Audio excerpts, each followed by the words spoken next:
tell you one last time, I don't wanna be normal, they know I will not die. You can try no more, so you can kill my child. All the times that I'm sober, still got my pedal through the metal. Told you I'll be immortal, I tell you one last time, I don't wanna be normal, so you can stay inside. That's why they say that you're local, you see this world is mine. I'm not leaving you hope for them time, I'm taking all that milk and I will show them one more, so I tell you one last time, I don't know what's so hard, can you get it through your mind? Welcome to an exciting episode of Peak vs. Anxiety. My guest today is a licensed professional counselor with over 20 years of experience helping children, teens, and young adults navigate emotional behavior challenges. She's also the founder and director of Strong Hearts Counseling and Strong Hearts Counseling, if I can get my intros right here, geez Louise, that specializes in both grief and synergetic play therapy. She's also the author of With Love from a Children's Therapist. Please welcome Naomi, Stacy. Stacy, please tell everybody a little more about yourself. If I can get through that Hey, intro without thank you tripping for over. thank you for having me. I mean, you said my name, right? Like lots of people butchered my last name. So, Stacy Schaefer, I am in the Denver, Colorado area, and I am in private practice. As you said, a child, adolescent, young adult therapist. And about 10 years ago is when I started doing like a lot of my deeper inner healing work. And I always knew that I wanted to write a book because I heard a lot of things on the other side of the couch. And then as I was doing my own healing journey from my own traumatic childhood, I was realizing, hey, there's things I could take from there too. And so it combined into a book, which is really pretty and hot off the press. This happened 2 hours ago. So none of my friends know yet. But the Korean edition just came. And so that's so fun. That's really cool. That's hot off the press. That's really cool. Literally. That's really cool, though. That's really cool. So, Stacy, let me ask you this though: like, what got you into therapy? I mean, it's interesting, especially with children and teens and everything like that. Is it your own trauma that made you want to go into this, kind of look into that further, or is it just something you came across? Oh, yeah, it's my own trauma for sure. Usually, like, I find a lot of people in the therapy world specialize in something that they perhaps needed or continue to need as they, develop. I don't think anyone ends up there on accident. Yeah. But there's a picture of me as like a little girl, and I was counseling a group of Care Bears. Grumpy Bear wasn't willing, and so, but I was like, talking to, I'm an only child, I was talking to these Care Bears, and there's lots of pinpoints of awful things in my childhood. And I remember thinking to the tune of, surely there's adults that know what they're doing, right? I don't know any, but surely these adults in my world aren't the epitome of people who should be taking care of kids. And so some of that developed there. And I can go into any of that if you'd like. Well, yes, if you'd like to, just go ahead. Yeah. Well, and in my book, like the very beginning, like the intro, I kind of go over like it's like dialogue. I go over kind of the big points, but basically I was being abused when I was 3 by an uncle and almost a bigger trauma. And I say almost because it kind of was, but I tried to tell my mom what was happening and my mom absolutely couldn't hear it. And the reality is, I would learn later, she had a major incident when she was 11 that she never talked about. So I'm really big on breaking those cycles because had my mom been able to protect me, hear me, not react the way she did, my entire life would be different. No question. So things happened because she couldn't hear me for 7 more years. And my stepdad joined the scene when I was 10, and he is a wonderful man. And he was like, there's something wrong with this kid. Like normal 10-year-olds don't come home and hide in the closet. Like that's weird. And so they put me somewhere where it was like it's like a youth mental hospital facility. And they handed me a bunch of paperwork because it was 1989. And they were like, has anyone ever touched you? And I was like, yes, thank you for asking. Because I was like, these people know what to do. And so my mom came rushing in, "My baby, I never knew." Um, and so there was a court case, and I testified because again, 1989. And uncle went to jail. Mom develops breast cancer. Mom decides in her infinite wisdom to pay $100 to have four huge men come take me in the middle of the night to a residential treatment center to help me heal from the wounds of my uncle and talk to people about her cancer. So, the very worst part of my story is that year I returned home, and that's where my life split. And I was like, that was then, this is now. We don't need to go there. So, there's a lot there. I'll take a pause because that's a lot. Yeah, yeah, that's yeah. Needless to say, that's a lot right there. Like, wow, okay, that's wow, okay, yeah. Yeah. Uh huh. Yeah. But so let me ask you though this question though. I mean, because my first thought is like, why is it that people just don't want to listen when these kids are talking? I mean, they're trying to tell you something's wrong, and it always seems to be the same thing that happens. It's always that same line that happens. You know, like, well, I try to tell them, but nobody listened to me. You know, why Yes. do you feel that's the case though? Yeah, and that's like on social media right now, that's my whole like theme of the week actually is about believing kids. I think for my own mom that the pain of what she told me in the parking lot when I was about to testify at the courthouse what happened to her. And she's like, "This happened to me. I never talked to anyone, but I get what you're going through." No, you do not.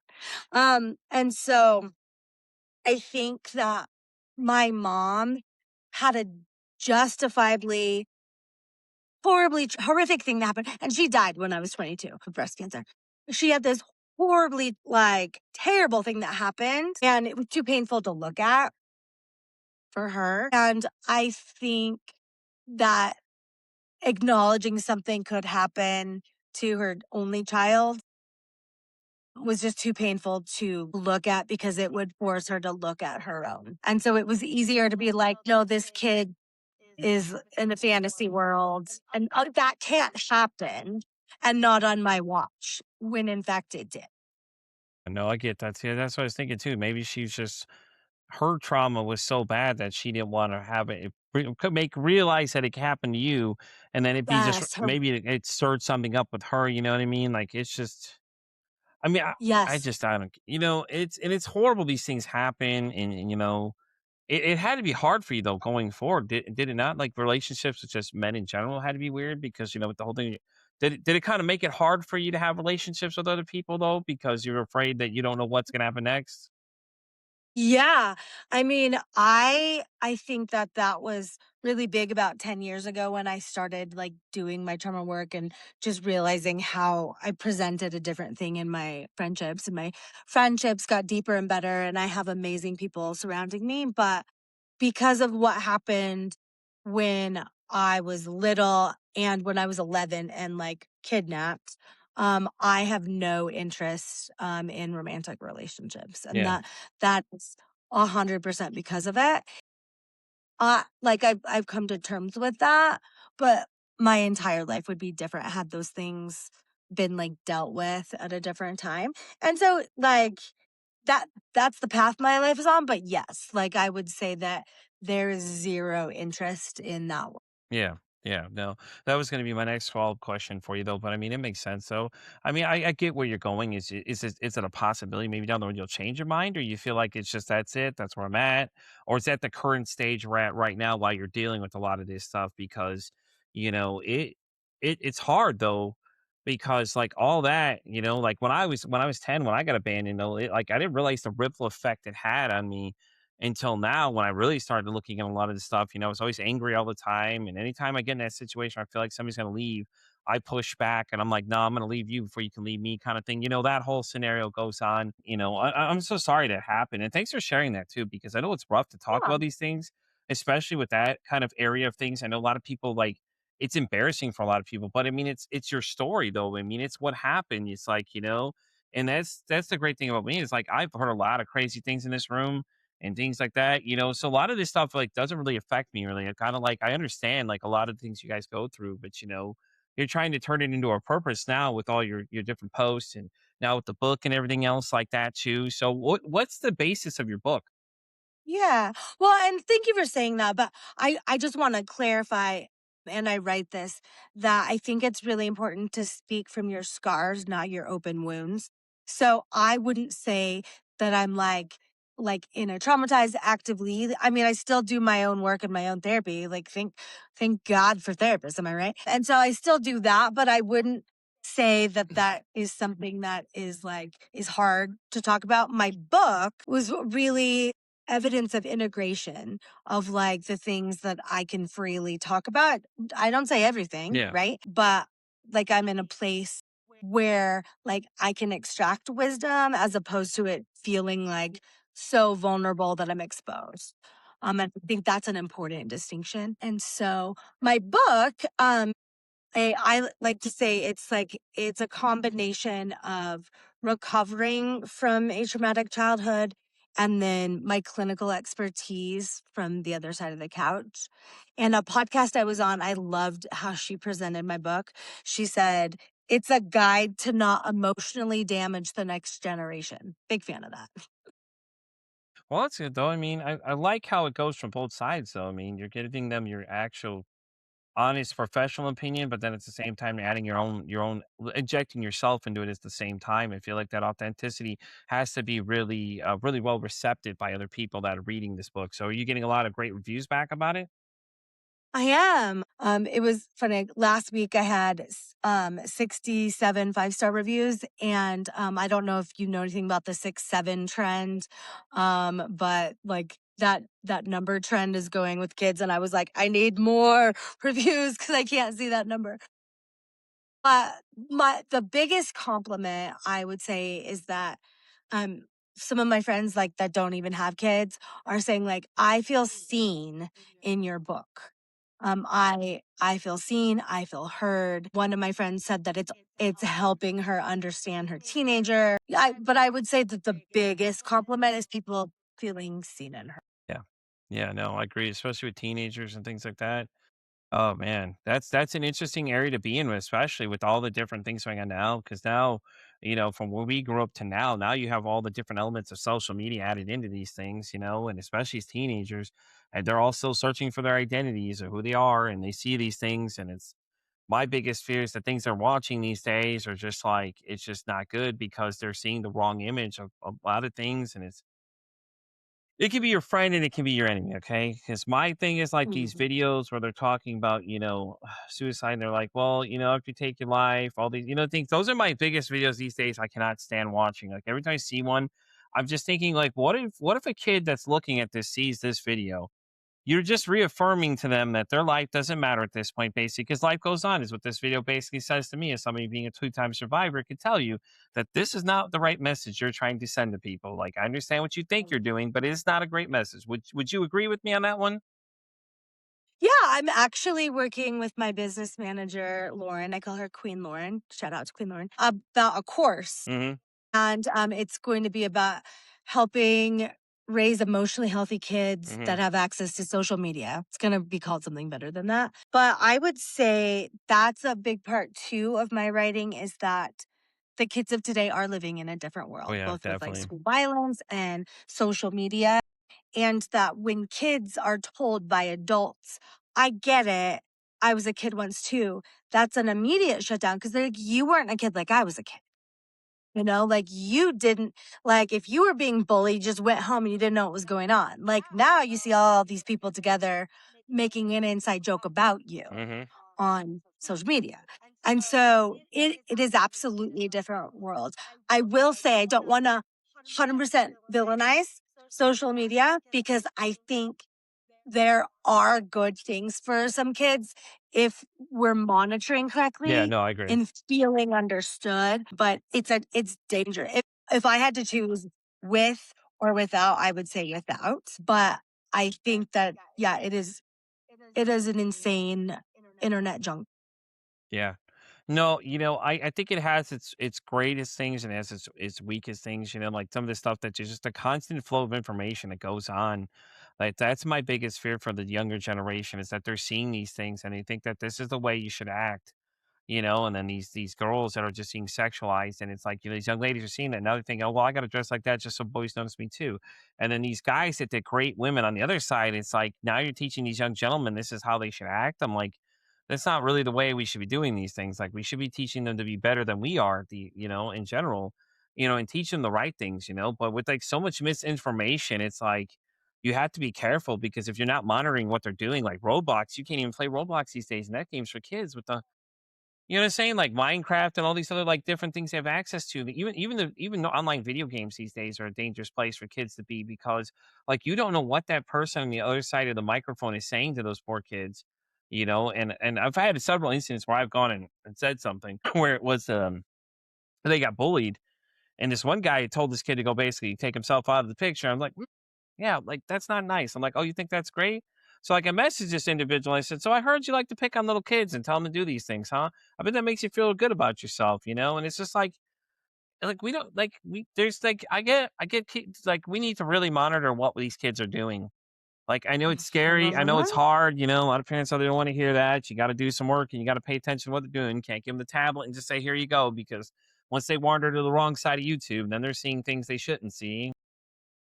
It's so bad. Yeah, I was talking to a kid last week about an online game Mhm. and like someone they're talking to and I was like, "Okay, how much do we know about this person you're talking to?" And they're like, "Oh, they're a kid cuz they said they were at school."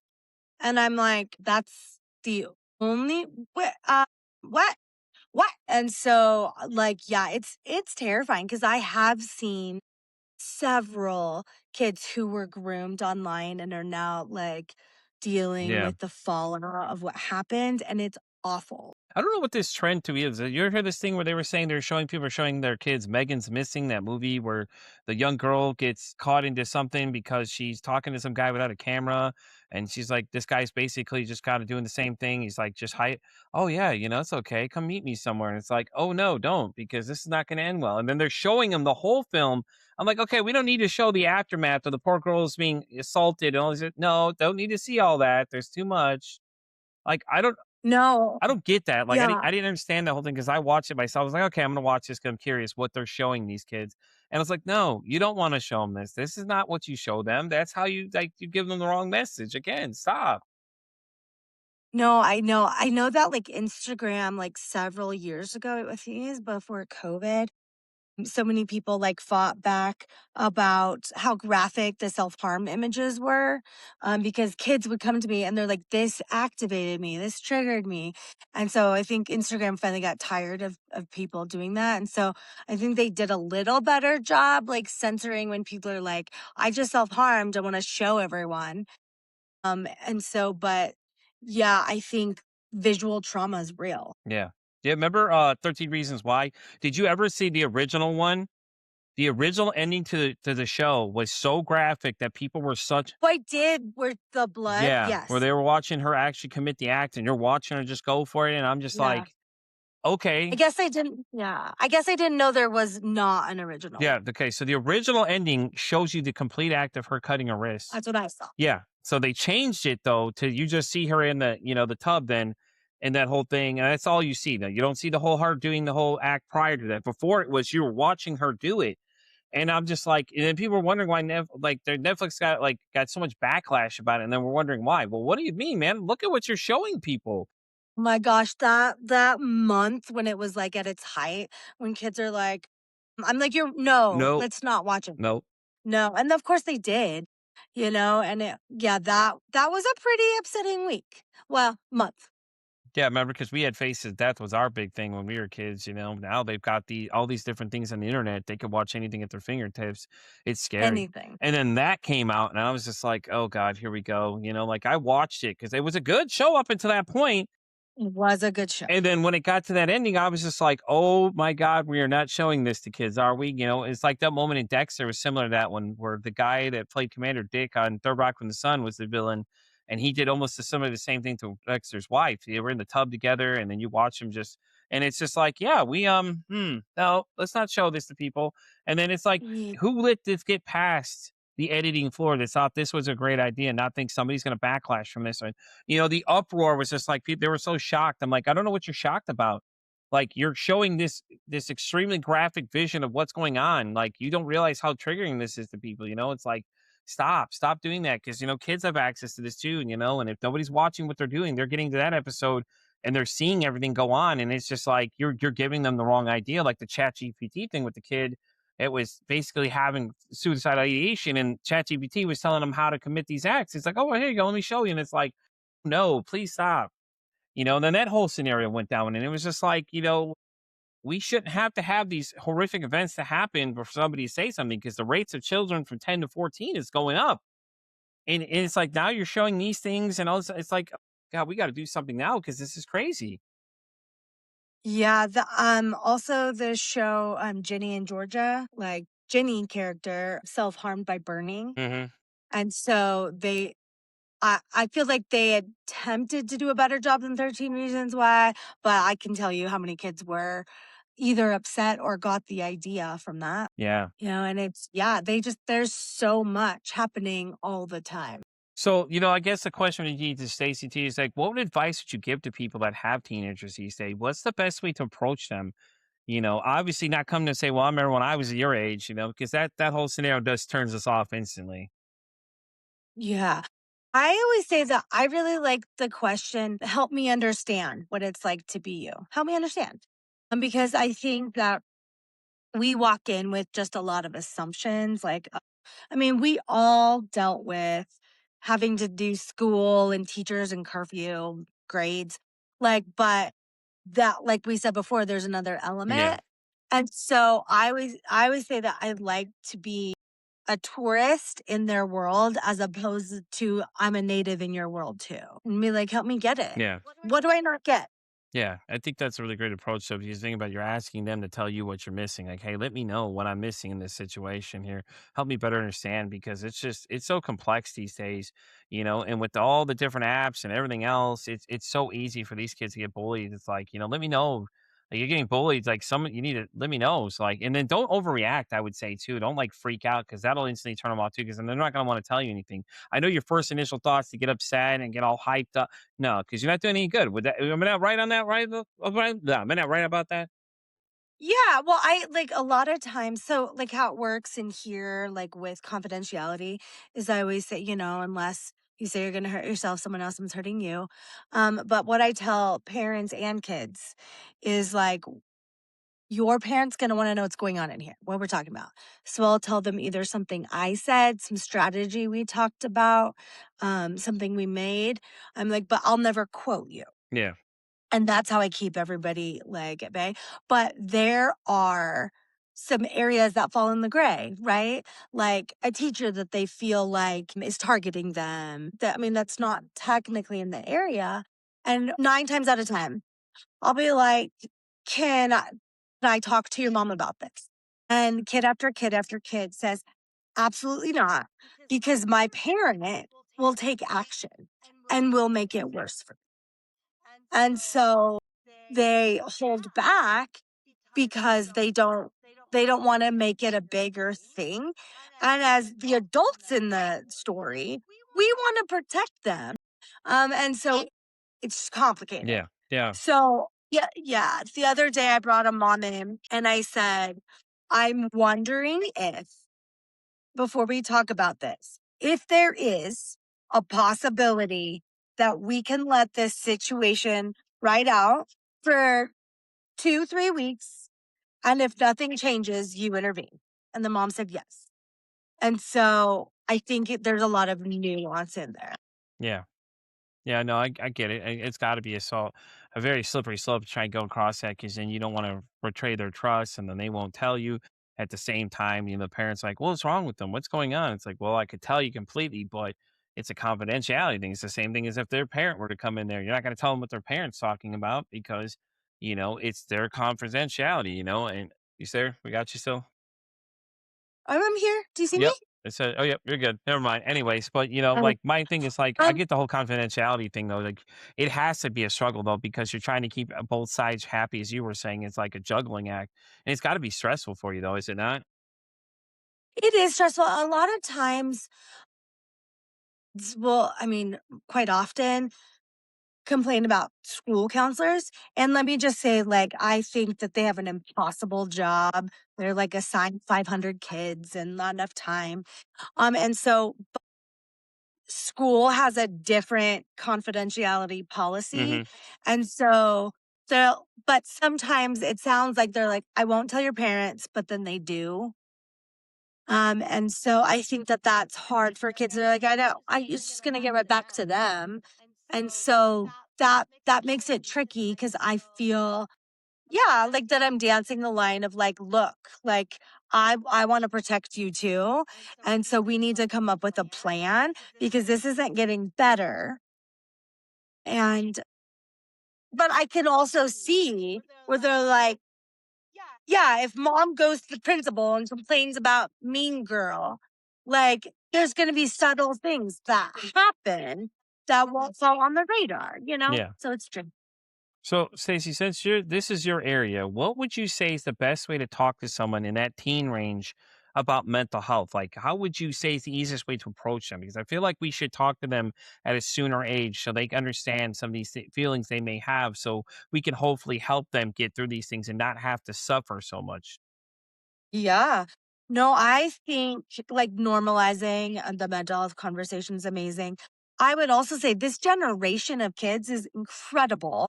And the stigma, they're removing stigma right and left. Like I had a mom call me and say, my third grader was told by another kid on the playground about you. Is that the cutest referral you've ever had? I'm like, it absolutely is. And so kids like in some ways like have a badge of honor like well my therapist and so I think normalizing it because it should be as normalized as like I have the flu, Hmm. like I have anxiety, and so I think normalizing that like everybody has challenges on different ends of the extreme. And it's important to talk. Yeah. No, I get that though. I still think that it's starting at an early age. It's great though because there's an author I had on here named Shannon Curtis. She has written a book called "No More Monsters Under the Bed." And the idea is that she's teaching the kids how to emotionally regulate through a children's book, but at the same time, these adults that were never taught these things, they're learning the same Yes. principles. So she's dual purposing the book, and it's a real good book too. My mom knew what it was, and she was excited when she seen I had a copy. She's like, "Oh, can I read it?" No, because mine's a signed copy. You can't have my signed copy. You know No. what I mean? You can't have mine. Mine's the signed copy. But she knew what it was instantly when I told her what it was. Like, yeah, this woman, she came on the show, and my mom's like, "Oh yeah, I've seen that before. I've heard of it before." Da, da, da, and it's like, yeah, yeah, I interviewed her the other day. She was like ready to send me the book before the interview was even over.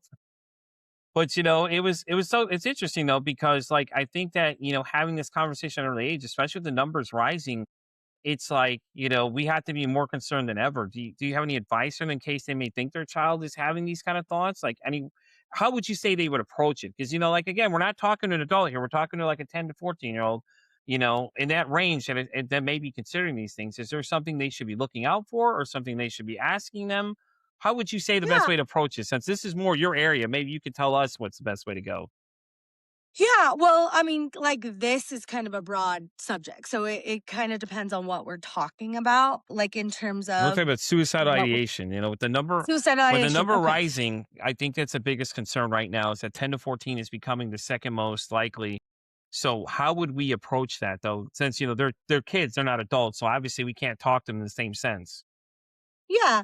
I think having conversations outright the same way that you would talk to an adult, because they're not dumb and they already know about it, and I think sometimes we tiptoe too much and we're like, if you've ever had real sad feelings, and they're like, I'm 11, like, shut up. And so I think like I mean, I have like an honorary niece who's going to be 5 in March, and I've like, obviously I don't talk about suicide, but Yeah. I talk to her like she's an actual person. And so I think that respecting that, like, it's just in a couple years though, if I should be an adult, and that's just a couple Yeah. years, to be like, have you ever had these kind of thoughts? And if you have, you don't need to tell me, but we need to make sure that like there's someone that you can talk to that's safe. The research shows that if there's one, not necessarily a therapist, but if there is one healthy adult outside of the family circle that is investing in a kid, that changes the outcome of mental health. Yeah. And so it's like we can get safe aunt to talk, somebody in your life so that you have a sounding board. And that's like what a lot of people like come here.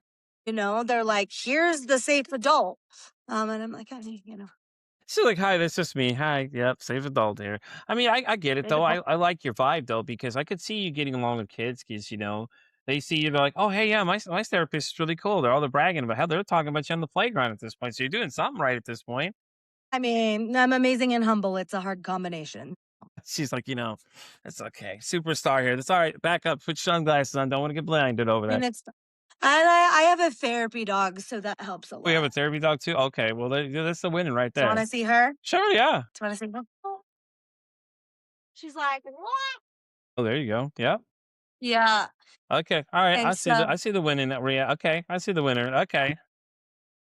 so Willow is very tired because she has a hard Oh life. yeah. Yeah, definitely do. But that's so cool though. I mean, because a lot of people I know when it comes to the younger ages, they're using therapy animals now. How long did it take you to train her though? She's still in Oh, okay. training. And so, but she's a very good dog. And so she's just very tired because when I do Zoom, no one's petting her. Yeah. And so, but I think that it helps because I always say to kids, because animals are better than people. We all know this. Yeah. Is that what it is?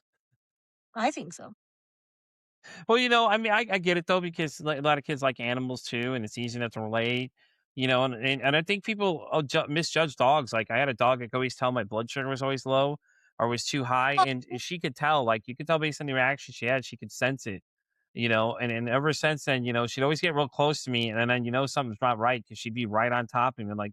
And at first I didn't realize what it was. And then my ex and I, when we were talking about it, she's like, go check your sugar level really quick, and it was high. So it was high when she was really on top of me. And then when it's normal, she'd wouldn't, she'd be there, but she wouldn't be like right on top of me. She'd be in the same vicinity. But if it was really high, she'd be like in my lap, literally. So I got a German Shepherd sitting in my lap. Mind you, I'm 6'1". So she's still pretty big, just sitting right in my lap to tell me something's not right, and things like that too. So I mean, the amazing things dogs can do these days is great.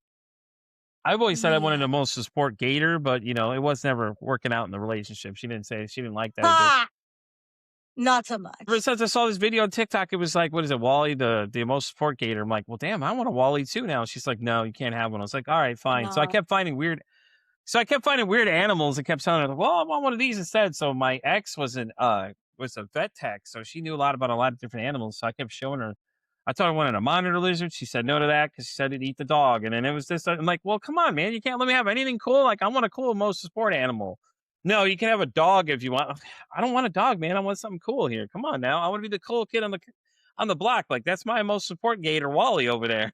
Yeah, they're pretty great. So, Stacy, we're at the part of the interview where I'm going to ask you a question, okay? And this is the first one I ask all my guests, okay? So this one's kind of fun. So I actually borrowed this one from a friend of mine that runs a podcast called The Shit That Goes On in Our Heads. Her question to me and mine to you is that if your mental health had a song, what would you say that song would be? My mental health had a And you song. can break this down however you want. It can be multiple songs. Yeah.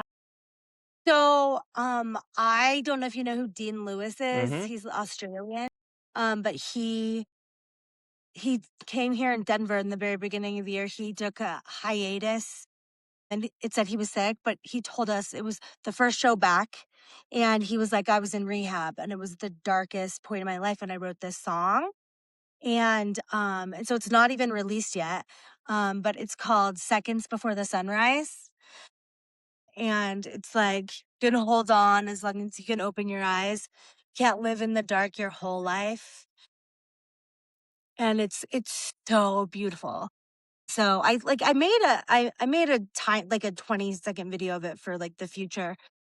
But my favorite quote is even the darkest night will end, the sun will rise. It's Victor Hugo from Les Mis.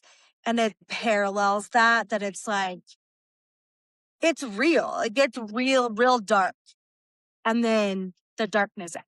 Yeah. Yeah, it's always a fun question when I ask you that one because mine, I Yeah. broke it down two ways. My new one now is Artificial Suicide by Bad Omens. I know people hate the name, usually throws people off, but it's just that my anxiety. It's that constant state because when my Mm, anxiety's going, it's that constant rhythm of that heavy metal kind of sound. And then my depression song was two actually. It was Leave the Light On, Talk Away the Dark by Papa Roach because at the end of the video, they explicitly put if you're having trouble this but night call 988, which I love the end of the video. I thought it was a great idea they did it. I like the way that they're very big supporters of the mental health community. And my other one was A Different Kind of Pain by Cold. So but ever since then I've always been a big music guy, so I've had a lot of artists on the show and things like that too. We've had a few bands that are mental health focused and things like that as well. So like music's really a big part in my self-care a lot of times. Like I'll turn music on all the time. I'm constantly listening to something new. I'm always looking for new things to listen to. So I'm always searching for new people to come. So like I'm trying to get a few artists for this season of the show. So we'll see what happens. But I'm always looking out for anything new. So like, it's always a fun question to ask people that question because yeah. we've had Michael Jackson beat it. I think still my favorite answer to this day is Susan Snow, the author of The Other Side of the Gun, said Rage Against the Machine, which is one of my all-time favorite bands. I was like, yes. She was like, she thought I was going to make fun of her. It's like, I'm not going to make fun of you. What is your song? She said, Rage Bulls on Parade by Rage Against the Machine. I was like, yep, there you go. That's it. Because there's a video. There I it don't know if you've is. ever seen it. There's this 10-year-old kid that does a cover song of it, and this little girl comes in and just commands presence with it. I was just like, all right, well, you got me, Wow. little girl, go for it, And it was really cool because I can't think what the name of their name. They've got a YouTube channel. It's like the Kiefer family something, but it's like this family and these kids do all these cover songs and things like that too. And you just watch them come in and these 10-year-old kid is doing like what is it? The other kid did Pantera or something like that. And it just nailed it the whole way through. I was like, this is impressive. I love music though. I think it's a great thing. I think it's a real music applies to a lot of us. So that's a great question when you ask me that because like no wrong answer to what you're gonna say. You can say whatever you want it to be, and it's a great answer to it. I think it's a great question. So the next question, and the reason this whole podcast even started is that if you could break the stigma about mental health, and this could be anything that you see on a regular basis, you just want people to stop believing, what would you say that would be? I would want people to stop believing that anybody has it fully together. That was like so much of the like work behind my book was that, people are like, well, professionals like are up here. And I'm like, absolutely not. That oftentimes they've had to navigate really heavy stuff to get to where they are. So I would say that like these kids who are looking to like influencers and YouTubers, they're like, they have it together. And like that you're seeing like a highlight reel. And so I think that the reality that the people we need to gravitate towards are like authentically owning their stuff and continuing to work on it and that there's no arrival. Yeah, I think that's a great point though, because I've had a few TikTokers on the show already for this season. A couple of them, it's just like, the stories behind a lot of the stuff they don't tell you because TikTok limits what you can say on certain things. Like, I get it. I get what they're trying to do. Like, their stories are so interesting because it was like, one's actually a teacher from California. The other one is just somebody stumbled across it and it's just like really positive things here. I invite any kind of streamers and stuff to come because I'm always want to see what their flip side. There's actually one I'm thinking of. She does a lot of Call of Duty videos and stuff. Her name's Saskia Kills is her call sign on Twitch. I actually invited her to be on the show, so we'll see if she actually responds. But she was live on Twitch. She read my comment, said yes, she would be on the show. So hopefully we'll get her on here. We can get her point of view because the idea is just that. Because I want people to see that just because these guys you see on here are doing all this, you don't realize that the mental capacity it takes for these guys to have to go through all this stuff. Like, they look like they have it all together, but what is it like in the back scene? Like they go through a lot of work to do these videos, and there's a couple others that I used to talk to all the time. One guy named King Scratch, he does a lot of food reviews. Like he even mentioned that he had like a lot of weird people trying to visit him and things like that. And then what is his name? Justin Newley, the one guy that always says, well, listen, and then starts telling you all the weird facts and things like that. There's several times he's put videos out where people randomly showed up to his house and things like that. And people don't realize, like, these guys have lives outside of what they're doing, and it's like, it looks like it's just like you said, like a lot of people look to see that, and I think that that goes for anything. Like a lot of these social media pictures, all these people look like happy families, and on the inside, you don't know what's going on in it. in the backseat behind everything, when we get into like covert narcissists and things like that too, how they just present is, oh, everything's just fine. I'm not the problem. And then it's the other person's the problem kind of thing. Kind of fills into what you're saying there a lot bit. Stacey's like, sure, whatever. What do you say? Yeah. No, I agree. So That's to my point for sure. before we start signing off, do you have anything else you want to share with anybody? You anything else planned coming down the line? Any big events coming out? Or anybody come see you doing something? Well, the course that I referenced, like I'm like building that Mm-hmm. course. If you go to my website, which I'm guessing will be in the show notes, if you put in your email address, you can get the first chapter of my book for free. And there's also a resource called 5 Things Parents Should Know in 2025 or 2026, 2026. Whoops, 2026. So you can get both either of those things if you wanted to. Well, definitely. Stacey, you want to go ahead and plug what your website is and where everybody can find you? I know you said Instagram, so you want to build. So why don't you tell them what your Instagram is so they can all follow you Yeah. there? So my Instagram is Hope Restored, and it was originally going to be the name of my practice, but Stace Schaefer is easier. And so my website is stacyschaefer.com, but there's lots of ways to spell that. So that's what I'm hoping in the show notes. It's Stacy with no E, Schaefer with the No, C and we'll 2. get the correct one on there. I'll Yes. get the one off your profile. Yeah. It's just a lot of ways to spell it. And so it's stacyschaefer.com. You can like access me, my chapter, the resource, and then my Insta. I'm on Facebook too as Stacey Schaefer, but Instagram is Hope Restored. Right. She said she just wants to build her Instagram first. She said she got goals here, guys. She needs to go follow her on I Instagram got first, goals. and then we'll get her eventually on TikTok with the rest of us, guys. Calm down. She'll get there eventually. But no, Stacey, thank you so much for coming and hanging out with me today. I appreciate it. It was great. Where can they find your book? Is it ever going to be found? Amazon, all the great places? Yeah, I actually did my own audiobook. I flew to Oh, Nashville okay. to do the audiobook. So if you like this voice, there's 7 hours of it. And so there's a link on my website, but you can get it on Amazon, Audible, Spotify, Barnes and Noble, all the major places. Well, there you go, guys. Go check out Stacey's book. She is the audio version. You want it, go follow her on Instagram. Again, Stacey, thank you so much for coming to hang out with me today. It was great. I loved meeting you. I look forward to anything else you have in the future. If any other books that come down the line, hit us up. We'd love to have you come back and do a follow-up episode and see where everything goes from there.